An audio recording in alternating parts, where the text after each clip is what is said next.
Evening, folks. It's 8 o'clock. It's Sunday night. It's the Methods of Mayhem Show with me, Mark Howes. So, same time as ever. Time to fashion some tinfoil into a fetching fedora and have a little stroll down the rabbit hole. Why not? So tonight I'm going to be banging on about foods and stuff that's in food, stuff that's put in food, stuff we should maybe avoid, and a little bit about why they do it, and then I'll probably just have a rant about not eating animals for an hour and 20 minutes. We'll see. We'll see where we get to. So, might as well jump straight in. Oh, that song there at the start, by the way, was by a group, if you like, called Flouride. It's the guy from System of a Down, his like little world music thing.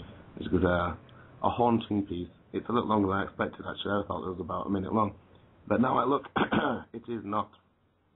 Okay, so, right, foods and whatnot. So, a bit of an introduction to this. I'm going to just do a little read from David Icke, who we've discussed on this program. I am going to substitute the word reptilian hybrid for dominator, though, just to try and give it an air of credibility that Mr. Icke loses sometimes with a lot of people when he starts, the whole Queen's List thing. So, the dominators are at war with the human body and psyche because they are terrified that enough people will awaken from their trance state and see the world for what it is, a global prison. Even more frightening to their reptilian brain is that we will realize who the prison wardens are. It's a testament to human potential that the manipulators have to work so hard to maintain their collective amnesia. They have to use mind control, subliminal messages, electromagnetic pollution, food and drink additives, medical drugs and vaccines. The body is a biological computer and there are many access codes, vibrational, electrical and chemical. They're all vibrational fields in the end, but they take different forms.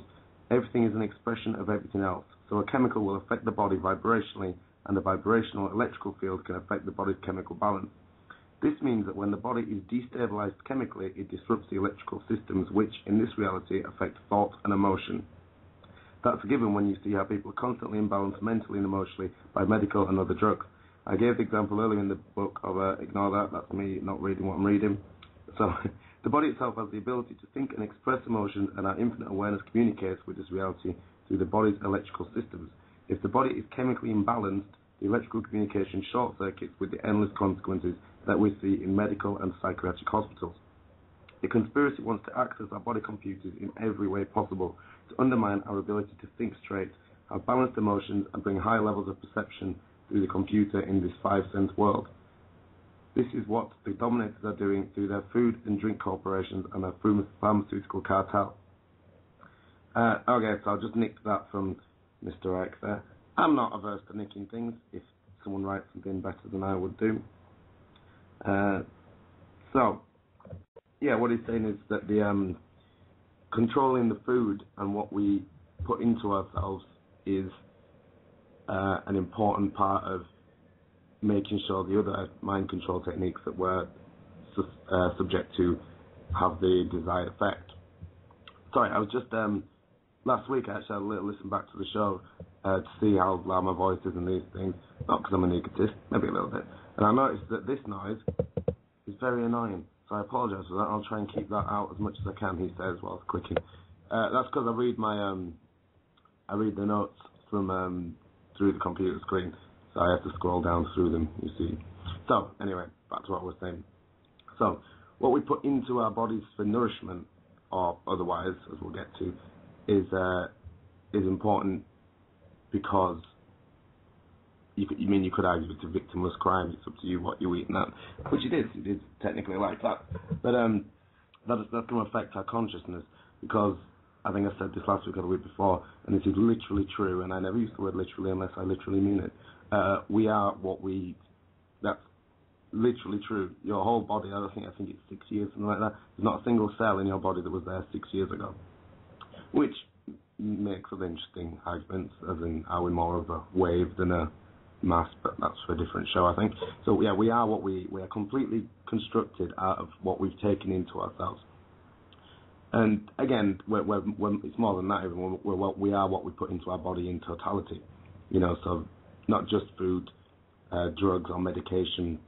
Again, also your what you take into your eyes and ears and what you read and what you pay attention to, which is why when I was talking last week about using discernment when it comes to the media, and this is a similar thing, discernment when it comes to what you choose to put into your own body.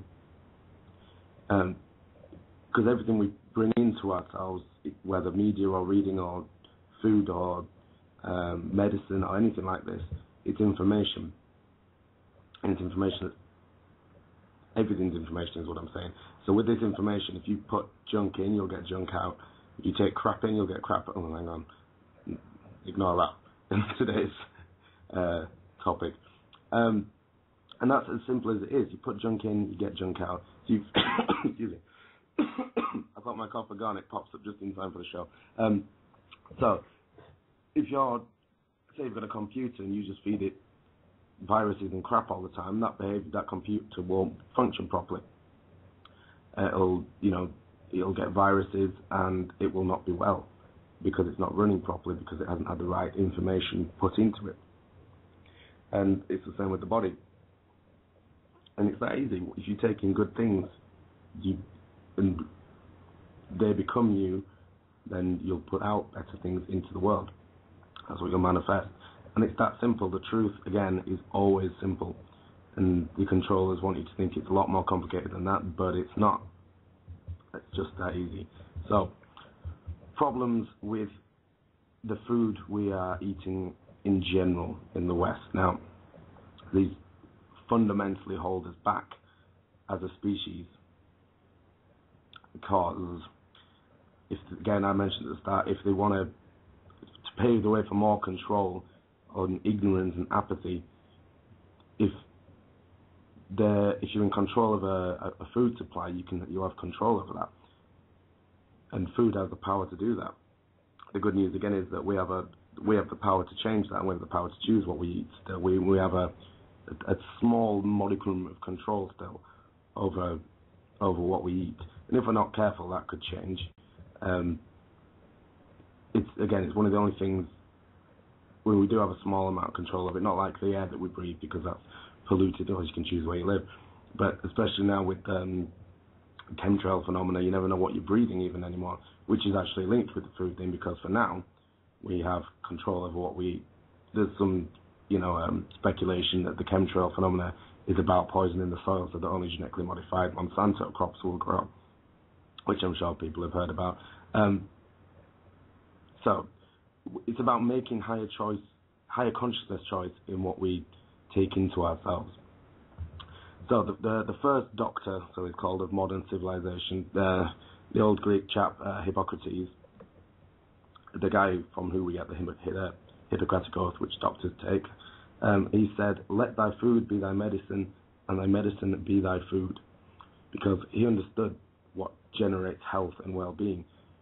And essentially what generates health is taking in healthy things. And we're so wildly off track these days with what generates health. If you want to know what to eat properly, doctors never really mention this. They just treat symptoms or try and cure something after it's turned up. We're going to get into medicine next week and all that. But what was I talking about? We need to generate our health by what we eat to stay healthy, so we don't need to be cured, if you know what I mean. So we need to generate our health simply choosing proper foods and avoiding ones that we shouldn't. And there's lots of ignorance in society about what good food is and what the levels of toxins that we can healthily take in, what the chemicals are that are in foods. We have to understand what's been done to our food supply and the food chain that leads to that.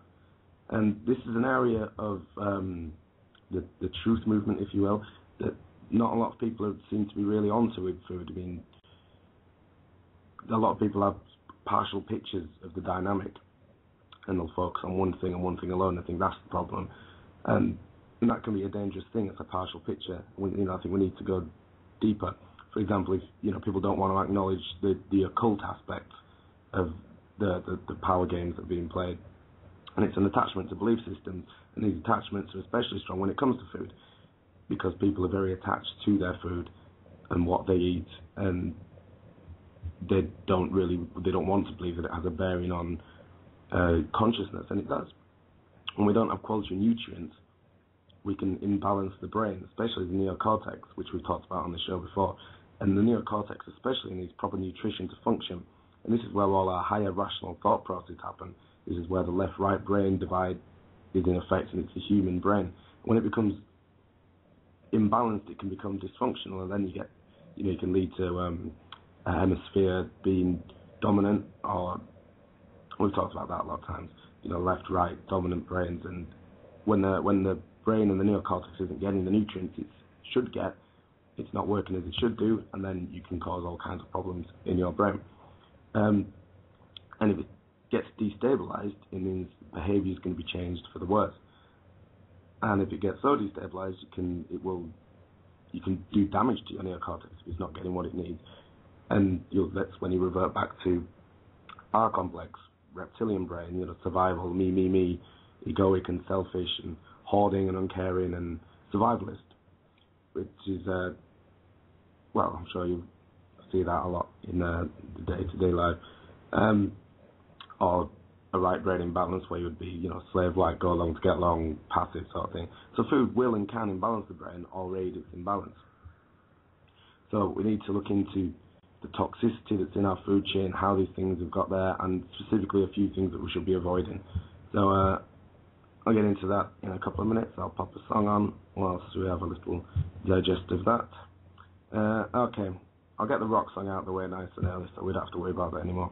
That's the only one that's got any bearing whatsoever on today's topic, which I'll tell you what, you spend half an hour trying to find songs about food that aren't just shit. So I gave up on that and I just picked songs I like. That one's the only one that sort of faintly fits.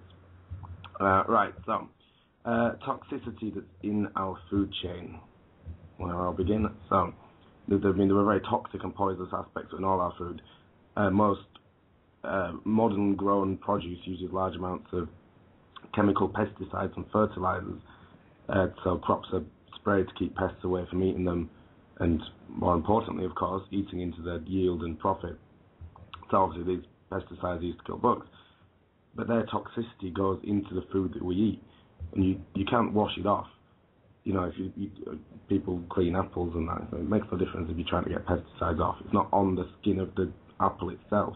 You can't take the skin off. When sprayed chemically, it becomes systemic to the food, and it's distributed throughout the food because it's been grown with it in, and it's everywhere in the food. So chemical fertilizers used to replenish nutrients to the soil because of the way the crops are grown. So they need to get the nutrients back into the soil as quick as they can so they can make more of whatever it is they're making. Whereas if you were buying organic, the soil needs time to get nutrient dense again, and you rotate your crops, which isn't done too much these days in mass farming. So you could do hours and hours on solutions here, and I'll probably get into a little bit of that later. But the really basic thing is just it's us that's buying this stuff, and we vote by what we buy. And if we're buying it, they're going to keep selling us it. So it's that easy, So if you go organic, which is admittedly a little bit more expensive at the moment, but it's taken off, the organic stuff, and it is a little bit more expensive, and it's a little bit harder to find. If you stop buying it, they'll stop selling you it. I was trying to find it today, and I couldn't find it. I remember last year or so, there was a bit of a hurrah about this. It was like pink goo or something, and they were selling it as a sweet because it was sweet, and it had zero nutritional value. And parents were trying to sue this company because their kids bad. They were, don't buy it then, you moron. Like, if someone puts something out there that's just shit, you don't have to buy it. So that's one way of looking at this sort of dynamic. It drives me. Leeds has got about 93, 94 maybe McDonald's, and they're always packed. And you see people just shoveling this crap into their mouth. It's nuts. What's especially distressing, I think, is when you see them giving, putting it in 2- and 3-year-old kids' mouths. It's horrible. Anyway, I'm getting ahead of myself now. So anyway, the mass farming techniques mean that the produce is generally laden with chemicals and pesticides. So immediately we're putting that junk information into our bodies and minds, if you will. So it's about what we care enough to do. Hang on, I've just completely skipped ahead on my notes and lost my place. Sorry. Okay, yeah, found it again. So it's about what we care to do with food. If we don't care enough to change our diet or ourselves, what does that say about us? What we care enough to do is what will manifest in our lives. So care has everything to do with it. We've got to care about how our food's made by looking at things like this. I found a quote from, now some other conspiracists might turn their nose up at a quote that comes from a Rosicrucian text, but doesn't mean it can't have any truth in it, by a guy called Heindel. And he says, the ignorant use of generative force is primarily responsible for all the pain, sickness, and sorrow we experience. So what he's saying is, if you're ignorant of how manifestation works, then you'll reap what you sow from it, basically. So if you choose enough and care enough to choose to be better, or choose to, better, that's a bit of a harsh term, you know what I mean, to choose a better diet, then that's what you'll manifest. So choice of action is essential. For example, my diet, even at the start of this year, I mean, it's not amazing now, but it's a whole lot better than it was at the start of this year. I was eating, basically I lived on chickens that have been fried somehow. Or, and crap, I was eating crap. Basically, I was just eating crap. Deep fried crap. And, now I've sort of, through learning about some of this stuff, I do my best and try and stay organic as best I can, stop munching on the animals. I will say, I'm not sure if, I'll do it. It's not really a plug, I'll just say, because it can be hard getting organic food and fruit and veg and these things. But there's a company I use, and I'm sure there are others, so I don't want to single these guys out, but they are good, called Abel and Cole. I think it's ABEL and Cole. And they deliver to your door. They deliver every week. Very reasonably priced. Completely fresh, organic fruit and veg. And it comes, and if you're not in, they leave it outside, or they leave it somewhere behind a bin or whatever. That doesn't make it sound great. Anyway, and so there are little solutions like that to this. So I'm getting ahead of myself again. I was just talking about choice. So preservatives that are added to food as well. And obviously these are done to keep food on the shelves for longer. Again, these are chemical additives. You can have a look on YouTube. There's a time lapse of a box of McDonald's chips, and it's, I think it's 6 months or something like that they've got this time lapse on for, and the chips do not change at all. They just sit there for 6 months, still doing exactly the same. I've heard another story about someone who dropped a Big Mac behind the couch or something, and then when they moved out 3 years later, it was still in its box and it was still immaculate. You think that's natural? That's barely even food anymore. Natural food spoils. And believe me, with these deliveries, I get a fruit and veg that's all organic and that. Because I'm not really in enough to have warranted what I was getting in the beginning. I had mountains of rotten fruit kicking around in my hovel, which is delightful as it sounds. And then the fruit flies got involved because they love a bit of organic and it doesn't kill them. So basically, I lived in rotten fruit and flies for a week. It was a lovely time. It's all right, I've sorted it out now. But my point being that, that was after a matter of a few days. And this natural organic fruit will do that because it's natural. Natural food spoils. It's not meant to stay permanent the way it is. The thing with the chips, though, that confused me, why would you need chips preserving? They give it to you right then. Why would you need to preserve that? There's no reason for them to stay like that for 6 months. And people are munching them down, aren't they, of course? Okay, so another thing, processed foods. The way foods are processed often takes away a lot of the nutrients. And the more food is processed, the less nutrition that it has. An easy way to see if something's been overly processed is one first thing you'll notice is it comes in a package probably, sold to you for your convenience, of course. But fresh foods don't need packaging generally, and that's a healthier choice. I could spend ages going through the list of E-numbers and stuff, but I'm not saying don't go nuts about being paranoid about your food. I'm just saying let's be a little more aware of what's in our food, and maybe we can start slowly changing that. And fresh organic foods are the key to this. Another thing that's causing problems, especially in children, is colours and dyes that they put into foods. I remember there was a big hoo-ha about the blue Smarties a while ago. Red dye is another bad one that causes, can cause, what's the word, like seizures and things in kids with epilepsy and that sort of thing. And it's all artificial and it's all chemical and it's all unnecessary. It doesn't need to be in our food, so why is it there? Bleaching is another thing that they do to food. They'll do it to sugar, to flour, and eggs. Sugar, especially refined white sugar, has been bleached, and flour that's got, white flour, that's pure white, that's got absolutely no value to it, no nutritional value. And eggs, because eggs aren't white naturally, of course, but people associate purity with white, so they know that, and that's why they do these things. They wouldn't do it for a laugh. But when it comes to food, I would say that nothing's really further from the truth. The whiter something is, the less healthy it probably is. If you look at bread and sugar, they're worse if they're white. White refined flour is completely devoid of nutrients, and white sugar is in there's excessive amounts. There's tons of it in just about everything we eat. We do need a little bit of sugar, and that might be the next thing I have a look at doing, like seeing how much sugar I'm taking in. Because even though I try, like I work really obscure hours, so it can be tricky for me to eat as well as I should be doing. But that's me that needs a little kick up the arse there. Right, so now we're going to get on to a little topic which a lot of people will know about, I might imagine. This comes under the banner of excitotoxins, the most popular of which, or the most well-known of which, is aspartame. So the problem with aspartame, right, I've got a little research to go through about why it's bad and what it does. But first, again from Mr. Ike's book, if we can just find the right section. Okay, I've just a little passage here from David Icke about aspartame.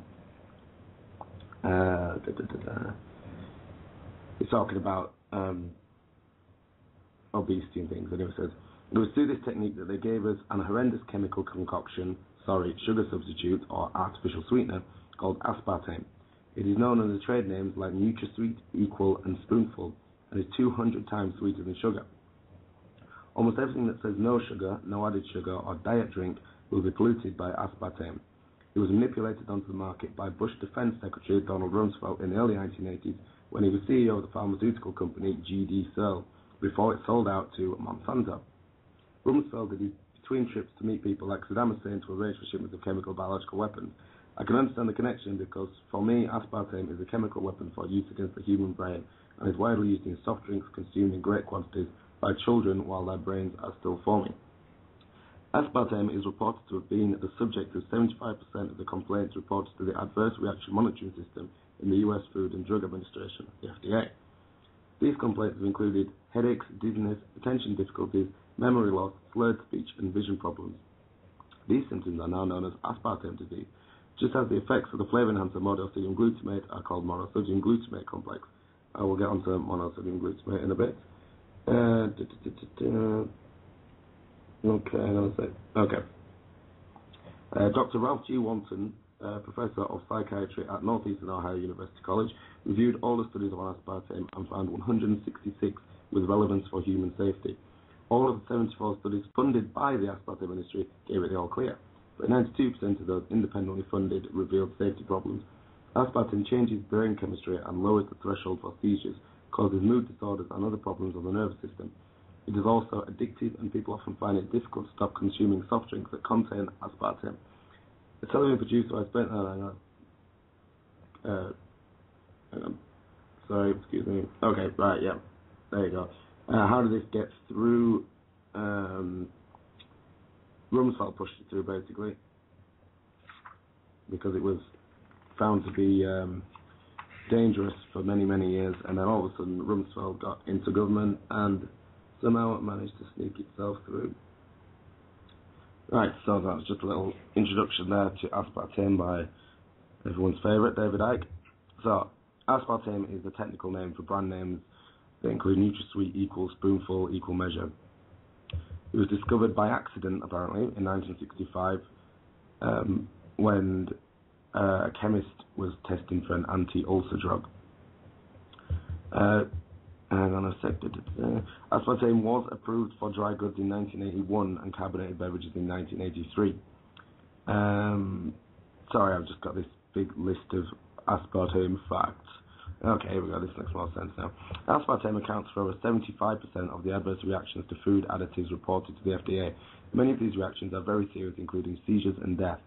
A few of the 90 different documented symptoms listed in the reports as being caused by aspartame include headaches, migraines, dizziness, seizures, nausea, numbness, muscle spasms, weight gain, rashes, depression, fatigue, irritability, insomnia, vision problems, hearing loss, heart palpitations, breathing difficulties, anxiety attacks, slurred speech, loss of taste, tinnitus, vertigo, memory loss, and joint pain. It's not a bad little list. According to researchers and physicians studying the adverse effects of aspartame, the following chronic illnesses can be triggered or worsened by ingestion of aspartame: brain tumors, multiple sclerosis, epilepsy, chronic fatigue syndrome, Parkinson's disease, Alzheimer's, lymphoma, birth defects, and diabetes. So aspartame is made up of three chemicals: aspartic acid, let me try and pronounce this right, phenylalanine, that one, and methanol. It's listed as a chemical poison. So what is, we all know about aspartame, but what's it actually made of? So it's 40% of aspartame is aspartic acid. Ingesting excessive aspartic acid is not a great idea, obviously. What happens is the aspartate and the aspartame, they act as neurotransmitters in the brain by facilitating the transmission of information from neuron to neuron. So too much aspartame in the brain will kill certain neurons by allowing the influx of too much calcium into the cells. This influx triggers excessive amounts of what's called free radicals, which kill the cells.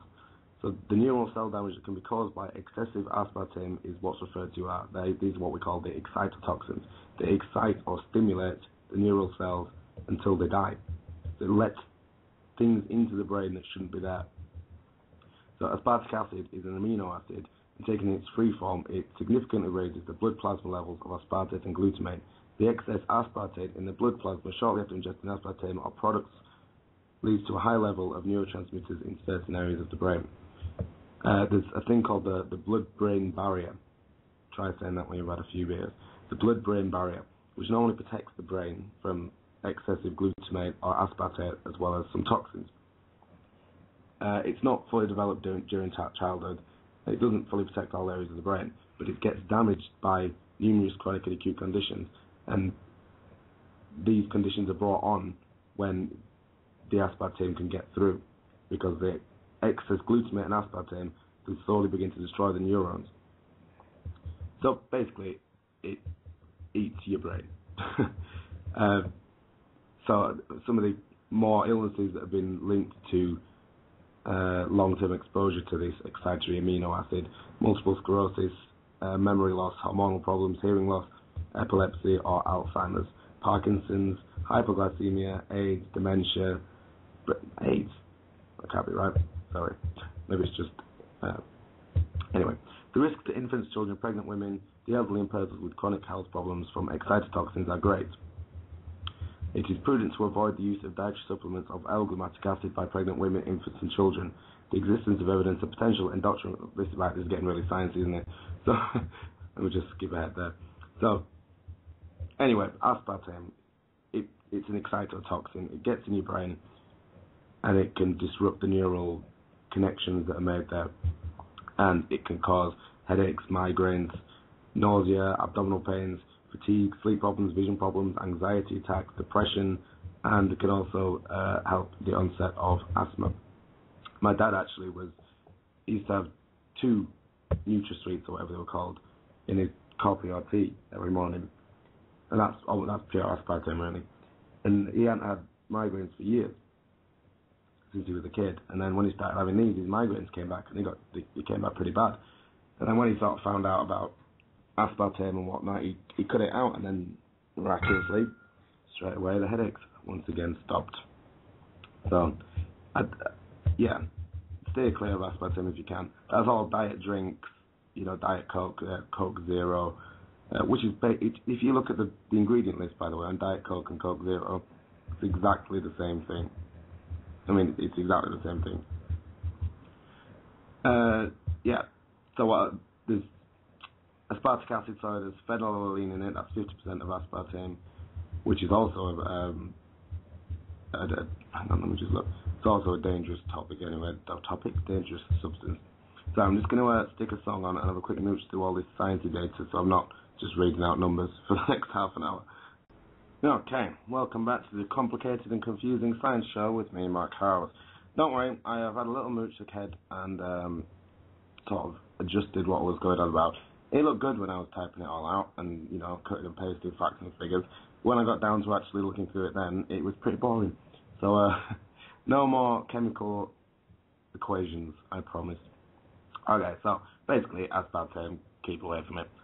It can make you jittery, give you headaches, migraines, and it can reduce your cognitive functions and your ability to concentrate. And any independent studies prove that these are dangerous. If you're ever looking at a study of a fruit, by the way, look at where it's come from and who's paid for it. Because all the bought ones, it's an exact split. The bought ones say they're safe. The independent ones say they're dangerous. Who are you going to believe? So anyway, on to the next one. Monosodium Glutomate, which is something that, it's a sneaky one, is MSG. It's snuck in a lot of times. There was a headline on one of the websites I was looking around to get some info on MSG. I think this is a little, well, it's not inflammatory, it just seems a bit American. A widespread and silent killer that's worse for your health than alcohol, nicotine, and many drugs is likely lurking in your kitchen cabinets right now. Okay, it doesn't lurk. It sits in your food and you put it in your mouth because you bought it. So it's not, it's not the MSG's fault that you keep buying it, is what I would say to these people. But anyway, so monosodium glutamate, or MSG, it's a flavor enhancer that's known widely in addition to Chinese foods, where people know it mostly from, but it's actually in thousands and thousands of foods that you will eat regularly, especially, again, processed foods, and a lot of the times in restaurants as well. Crisps, it's in a lot of crisps. It's also in canned soups, crackers, meat, salad dressings, frozen dinners. It's all over the supermarkets, in the restaurants, it's in school cafeterias, and it's even been found in baby food and infant formula. Brilliant. So it's not just it's not seasoning like salt or pepper. It actually enhances the flavour of foods, so it makes processed meats and frozen dinners taste fresher and smell better. It makes salad dressings more tasty, and it makes canned food taste less tinny, if you will. So, sounds good, right? Okay. But, so the benefits to the food industry are quite clear, especially for packaging and preserving foods for long times for transport. But these food additives, it's dangerous, it's a poison. So what is it, monosodium glutamate?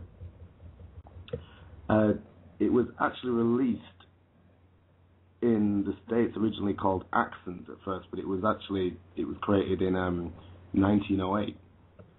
It was by a guy called Kikunai Ikeda, who I believe was a Japanese man. And he identified, I could be wrong about that, but he identified the natural flavour enhancing substance of seaweed.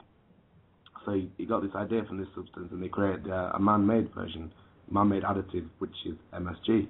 And he and a partner went on to form a company called Ajinomoto, which is now the world's largest producer of MSG, and also a drug manufacturer, of course. Is it just me, or is it hard to pronounce Japanese words without sounding either faintly racist or like you do in an accent? Because you can't say Ajinomoto without doing that at the end. Sorry. So, chemically speaking, don't worry, I'm not going to get into it. MSG is 78% glutamic acid, 20% sodium, and this is the great bit, up to 1% contaminants. Just, random contaminants. It's not true that MSG is a flavour in itself or a meat tenderizer. MSG doesn't actually have a taste at all. But when you eat MSG, you think that the food you're eating has more protein and tastes better. It does this because it tricks your tongue using a little-known fifth basic taste called umami. Now this is getting a bit weird, but this is actually all true. Umami is the taste of glutamate, which is a savoury flavour, and it's found in a lot of Japanese and Chinese foods. It's found in bacon and also in toxic foods such as foods that have MSG in. It's because of this umami that foods with MSG taste heartier, are more robust, and generally better to a lot of people with foods that don't have it. It became first known in the States and then spread to the Western world in World War II, when the American soldiers realized that Japanese rations were a lot tastier than the American ones because of monosodium glutamate. And in 1959, the Food and Drug Administration, everyone's pal, basically a lot of this stuff's focused on the States because what gets passed in the States will eventually get passed in Europe and Britain. So, in 1959, the U.S. Drug and Food Administration labeled MSG as generally recognized as safe, and it's remained that way ever since.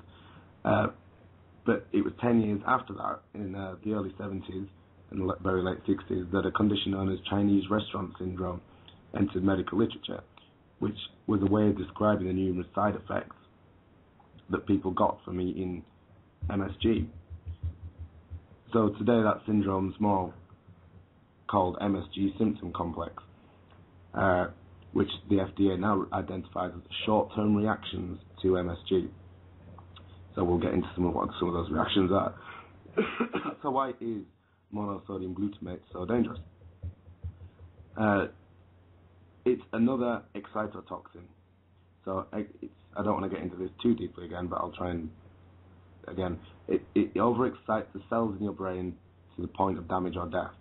So it causes damage to varying degrees and could even potentially trigger Alzheimer's, Parkinson's, Lou Gehrig's, and the other things we're talking about. So part of the problem is that the glutamic acids, the same neurotransmitter that your brain, nervous system, eyes, pancreas, and other organs use to initiate certain processes in your body. Even the FDA said studies have shown that the body uses glutamate and amino acid as a nerve impulse transmitter in the brain, and that there are glutamate responsive tissues in other parts of the body as well. So you're taking in a neural disruptor, basically. Abnormal function of glutamate receptors has been linked with certain neurological diseases such as Alzheimer's, Huntington's. Injections of glutamate in laboratory animals have resulted in damage to nerve cells in the brain. FDA will continue to claim that consuming MSG in food does not cause these effects, but again, the independent studies and many other experts say otherwise. Hang on a sec, this is some more stuff that I should have cut out a little bit. Yeah, that's really boring, sorry.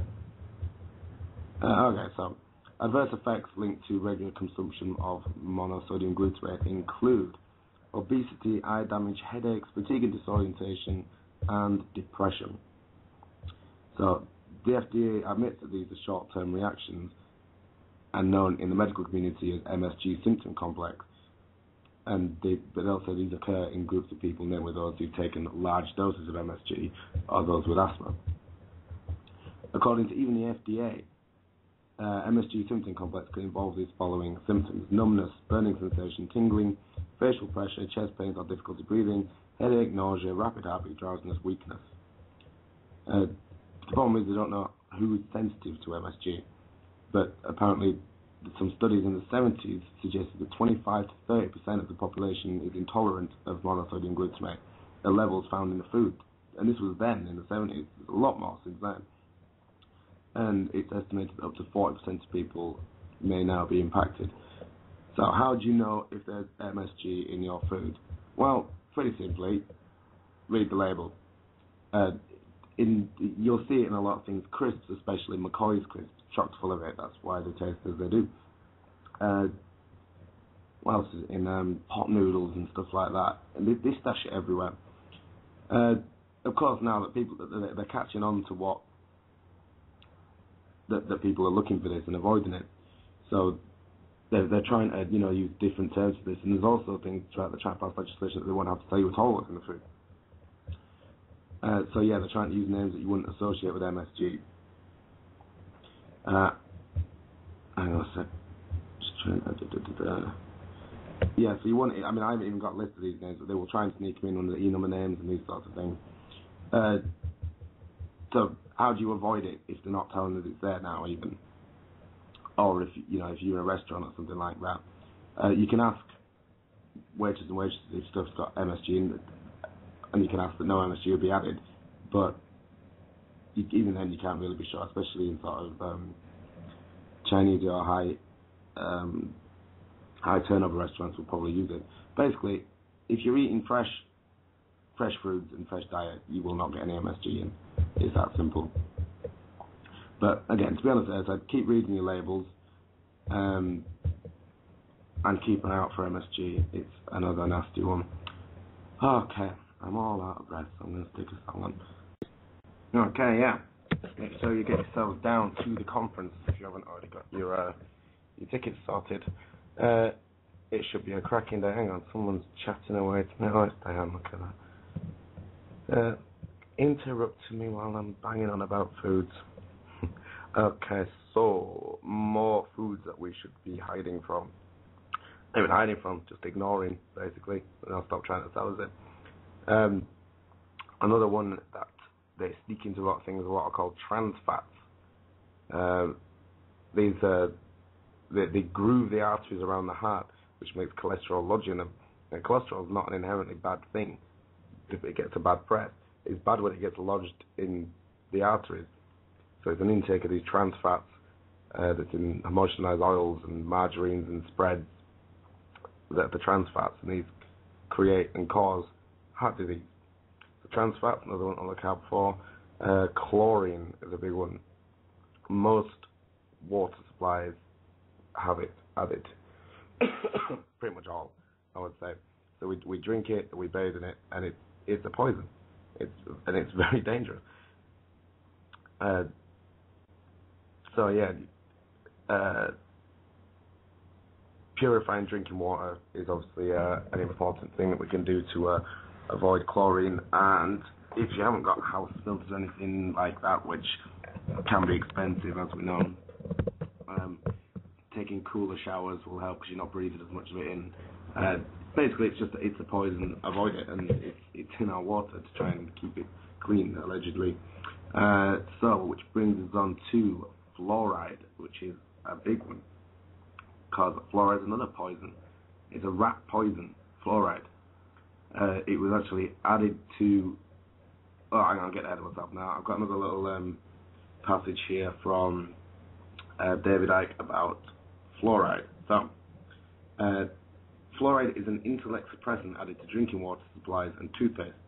Sodium fluoride is a common ingredient in rat and cockroach poison, anesthetics, hypnotics, psychiatric drugs, and military nerve gas.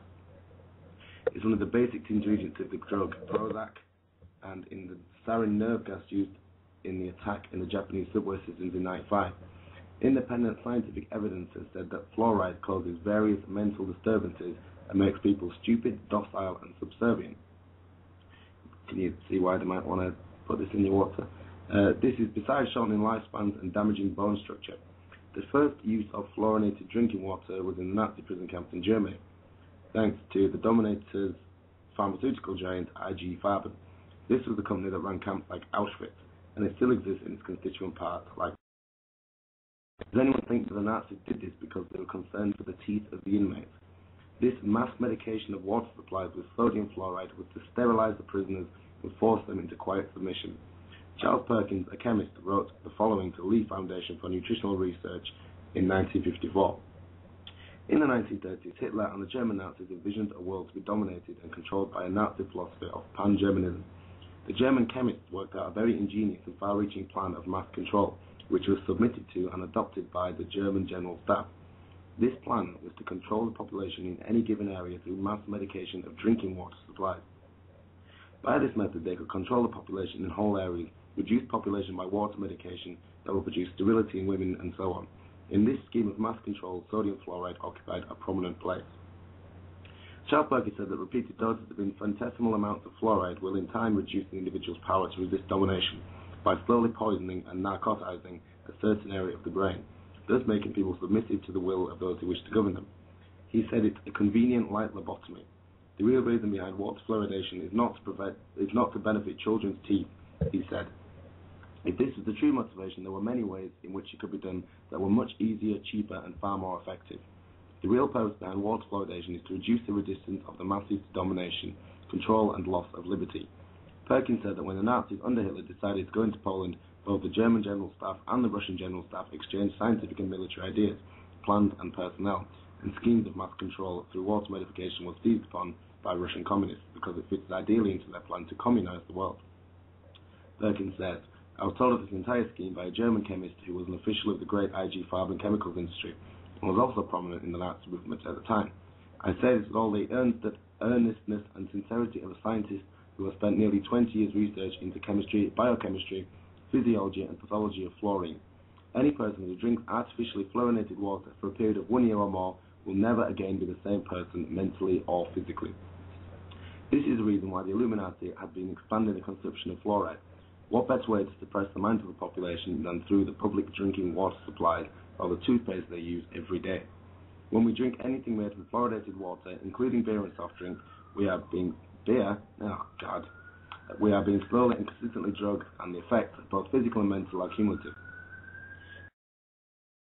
Up in your system year after year. Fluoride is a byproduct of the aluminium industry, and the manipulation to add it to public drinking water was engineered by a dominator family, Mellon, in the United States, which controls the aluminium cartel called ALCOA. The Mellons are close friends of the British royal family. Industrial fluorines are major polluters of rivers and streams, poisoning land, fish and animals. It was costing the aluminium industry a fortune to deal with them. The Mellon family manipulated the situation, which is poisonous waste product could become an enormous source of income and human control. In 1944, Oscar Ewing was employed by ALCOA at an annual salary of $750 grand a year. Imagine that equivalent figure today. Yet within months he had left to become head of the US government's Federal Security Agency and began a campaign to add sodium fluoride to the public drinking water on the false premises that it helped to stop tooth decay. The Mellons now sell it for use in drinking water and toothpaste at a 20,000% markup. But as always, the main reason for fluoride is not money, it's control. A former mind controller told me of the Mellon's deep involvement with the Illuminati and Satanism. She said that to her knowledge, the Mellon National Bank in Pittsburgh, Pennsylvania is an Illuminati operation that launders money for them. Would you trust such a family to put chemicals in drinking water and toothpaste because they want to keep your teeth healthy, not that fluoride does? It then goes on to quote some research that points out that fluoride is actually not very good for your teeth either anyway. So, fluoride, another one that's tricky to avoid but not impossible. You can buy water filter bottles, by the way. I've got one. Oh crap, I just realised I left it yesterday somewhere. So I haven't got one anymore, but I need to buy a new one. Anyway, a water bottle, you get it you fill it up from the tap, you put in, there's like a filter in the top, and it filters chloride and fluoride and other shite out of your drinking water as you drink it. It's only about 13 quid, and the filter nozzles need replacing every 3 months, and they're only another 3 or 4 quid. Definitely worth picking one up. So yeah, fluoride, not great. It calcifies the pineal gland, destroys will to resist, can destabilize thought processes, it can make critical thinking difficult and resistance difficult, and of course, this is done by design, by social engineers. And this whole, it's good for your teeth, please. So other things to keep an eye out for: genetically modified foods, obviously done to turnover. This is depleting soil and nutrients in food. Check out Monsanto and their feelings about GM foods work. And again, as I alluded to earlier, this is linked with the chemtrail phenomena. One of the ideas behind that might be that they're trying to destroy the soil so that only genetically modified crops could grow, which of course you would have to buy from them. Monsanto's involved with patenting seeds, and even if these seeds happen to blow into your field and you grow them and sell them, they actually can sue you because you're using their patented seeds. It's all about not trusting nature as a provider for us. These insidious farming practices that covering food in chemicals and pesticides and manipulating genes to make things bigger, or so there's more of them so they can make more money. Again, not trusting nature as our provider. Why wouldn't what grows be enough for us to eat? It's been enough for millions of years. Right, I'm going to stick another song on, then I'm going to get into animals. Not literally get into animals, that would be both weird and unnecessary. Yeah, there you go. You can see why I was so upset that I didn't write that lovely song. Never mind, eh? I was very upset anyway. Right. Other insidious farming practices that are commonplace in modern farming, mass farming, that is. These can be the antibiotics and hormones that are injected into animals and their feed so that they grow bigger quicker. These are in anywhere where they're selling a lot of meat, basically supermarkets, restaurants. They will have had these hormones and antibiotics. It's not how mad cow disease that went on. They were feeding themselves. Anyway, so almost any meat is, if you take away the moral issue, which I will get into, if you eating any meat, you are taking in a lot of chemicals through these animals because you're eating what they've eaten, and you're eating the grass that they've eaten, etc., etc. You can get organic meat, obviously, and that's better for you. But in general, the meat that you're eating is laced with poisons, absolutely laced. So, if you want to avoid, if you're interested in this sort of thing and you want to avoid this sort of thing, vegetarianism is a great option. And I've been told off for being a bit too aggressive with my not eating the animals. So I'm going to try and not be critical-ish. I'll try. I've got a cracking document that I'm going to read from in a sec. So that's my get-out clause, that I'm not saying this, the document's saying this. But you could define this. We're getting more into sort of, natural law sort of areas here, and even if you have any inkling that there's such a thing as karma in the world, which there is, natural law is like a big mirror, and if we're doing what we do to certain animals, then we don't really deserve to be free a lot of the time. That sounds harsh, but that's kind of the way I see it. So you could define carnism as a dogmatic religion based entirely upon violence, the main belief system of which is that it's morally justifiable and or necessary to kill animals and eat their flesh. It's the ultimate expression of dominance. Vegetarianism is a solution to this sort of thing, by the way. That's why I'm getting to this. I'm not saying be a vegetarian. I'm just going to put a few arguments forward that may encourage people, hopefully, to look into it a little bit more, maybe. Right, so if you... I'm going to cut into this document here halfway down, and it's just the introductory paragraph was saying that we should be looking for the best of things all the time. So the best music, the best literature. We go up in stages to get this. What we think is the best in everything. So we look for the best in things. So it's where I'm going to pick it up. So surely then we may seek to find the best in physical as well as mental food. And surely we must find it not by mere blind instinct, but by learning to think and to reason out the matter from the higher point of view. There may be those in the world who have no desire for the best, who are willing to remain on the lower levels and consciously and intentionally to build into themselves that which is coarse and degrading. But surely there are many who wish to rise above this, who would gladly and eagerly take the best if only they knew what it was, or if their attention was directed to it. There are men and women who are morally of the highest class, who yet have been brought up to feed with the hyenas and wolves of life, and have been taught that their necessary diet was the corpse of a slaughtered animal. It needs but little thought to show that this horror cannot be the highest and purest, and that if we ever wish to raise ourselves in the scale of nature, if we wish that our bodies shall be pure and clean as the temples of the Master should be, we must abandon this loathsome custom and take our place among the princely hosts who are striving for the evolution of mankind, striving for the highest and the purest in everything, for themselves as well as for their fellow man. Let us see why vegetarian diet is emphatically the purest and the best. Okay. Point 1, more nutriment.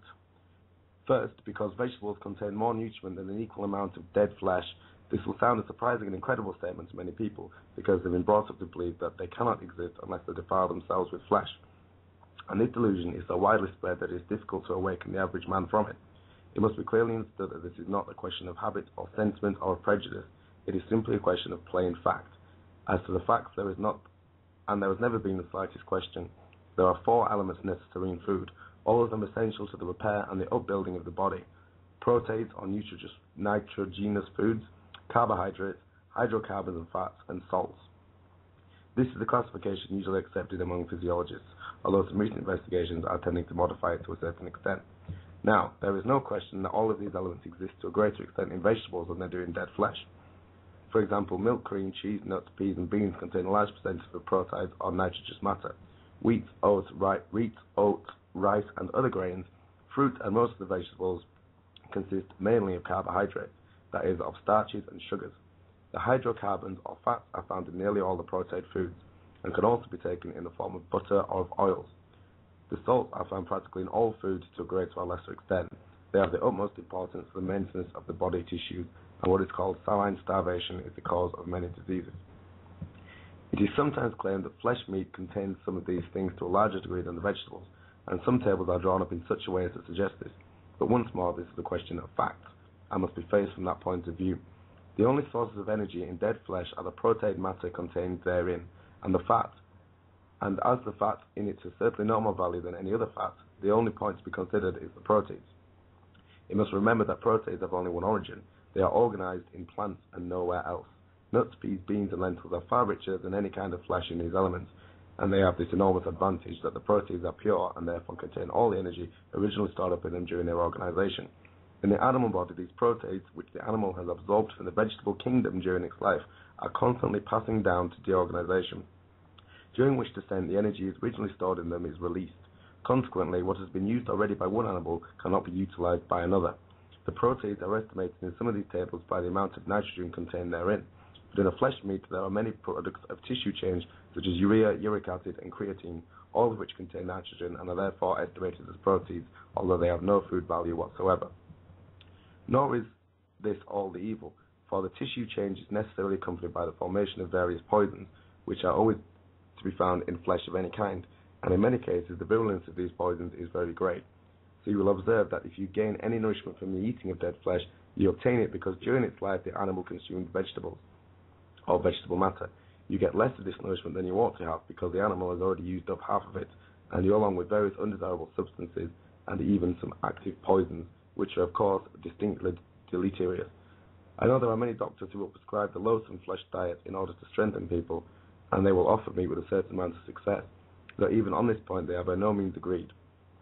All the bloodshed caused by the warlike disposition of Napoleon is as nothing compared to the loss of life among the myriads of persons who have sunk into their graves through a misplaced confidence in the supposed value of beef.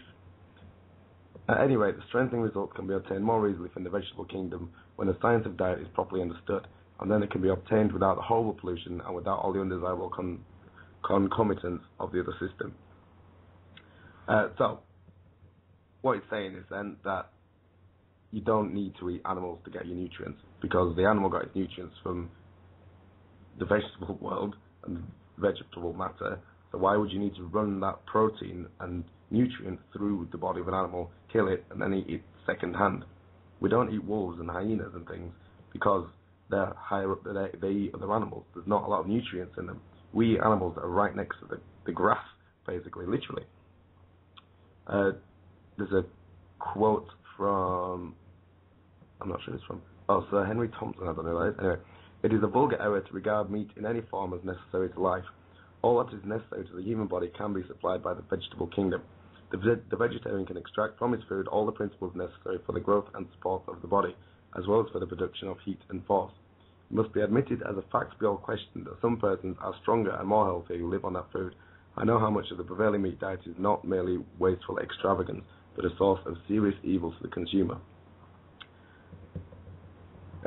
I'm just wondering, this is quite a long article. I'm just going to skip ahead a little bit. That was basically the important bit that I wanted to get across anyway. I don't want to get too much into natural law and morality in this episode, this show tonight, because we can get into that when we start going through the solutions. But I just wanted to get that out there, that people who will argue till the blue in the face that you need to eat meat, it's just simply not true. I'm not dead, and I've been eating animals for ages.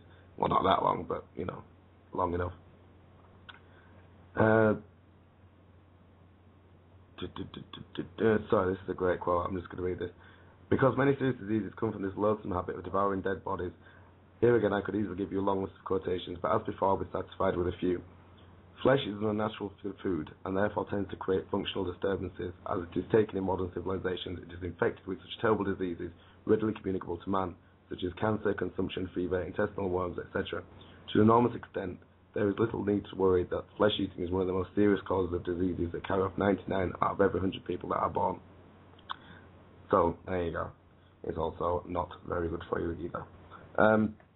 Because I cut out quite a lot of my chemically talk, I've actually sort of come to the end of this show. No, not bad. Hour and a half, not bad. And that extra half hour would have been pretty boring, I think.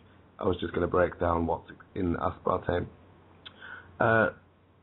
So, that was it. A brief overview of things we should be looking out for and just keeping an eye on what we're eating and what's in it and what they're trying to sneak in it, and water and that sort of thing as well.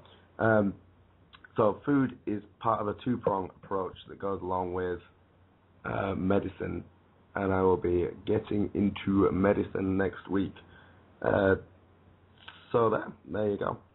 I look forward to seeing you all there, if you would care to join me then, and I will let Lou Reed take us out. Don't forget to pick up your tickets for the conference if you haven't already, and I will see you lovely chaps and chapettes upon this very same station, upon this very same day, next lovely week. Alright, leaders.